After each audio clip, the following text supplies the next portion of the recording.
पनवेल शहर काँग्रेसच्या वतीने या ठिकाणी आम्ही सर्वजण खंदापल्ली येथील प्राचीन मंदिरात खंदेश्वर महादेव मंदिर या ठिकाणी आम्ही जमलेलो आहोत। आज या ठिकाणी भजनाचा कार्यक्रम आम्ही घेतलेला आहे।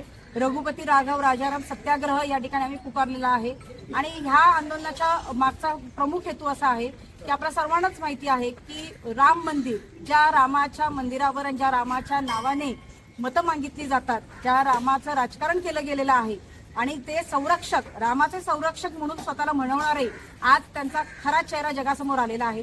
रामाच्या मंदिराच्या दानपेटीतील चोरी करणारे हे स्वतःला देशभक्त आणि रामभक्त म्हणवतात आणि अशा या खोट्या मुखवट्याच्या लोकांचा मुखवटा या ठिकाणी पूर्ण भारतभर पडलेला आहे आणि अशा लोकांच्या दृष्टिकोनातनं असे जे कृतज्ञ लोक आहेत, असे जे स्वतःची नीतिमत्ता हरवलेली लोक आहेत, अशा सर्व त्यावेळेच्या खोटा मुखवटा घातलेले रामभक्त, खोटा मुखवटा घातलेले देशभक्त यांच्या विरोधात आणि त्यांना सद्भावना मिळावी, त्यांना सद्गती मिळावी, त्यांना चांगली बुद्धी मिळावी, त्यांच्यातला सत्सग विवेक बुद्धी जागृत व्हावी आणि लोक, जनता, भक्त आपल्या सर्वांच्या प्रार्थना घेऊन जेव्हा मंदिरामध्ये जात असतात आणि त्या ठिकाणी ते त्यांचं प्रेम अर्पण करत असतात आणि त्या प्रेमाला या लोकांनी चोरीचा माल अशा पद्धतीमध्ये आता लोक बोलायला लागलेली आहेत। कारण का त्या प्रेमाला त्यांनी स्वतःचा पक्ष, स्वतःचा संघ चालवण्याकरता ते वापरत आहेत आणि आमच्या खांदेश्वर पोलीस स्टेशन येथे आत्ताच आम्ही निवेदन देऊन आलेलो आहोत की त्यामध्ये त्यांच्यावर कडक कारवाई झाली पाहिजे,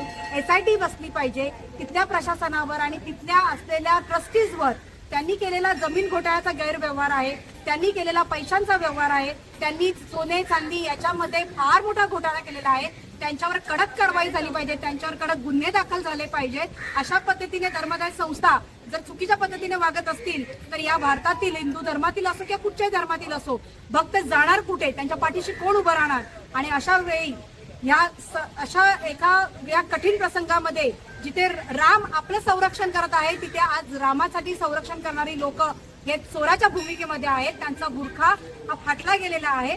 आपल्या सर्वांच्या आज या ठिकाणी खांदेश्वर येथे आम्हाला अनेक लोकांनी खूप चांगला प्रतिसाद दिला।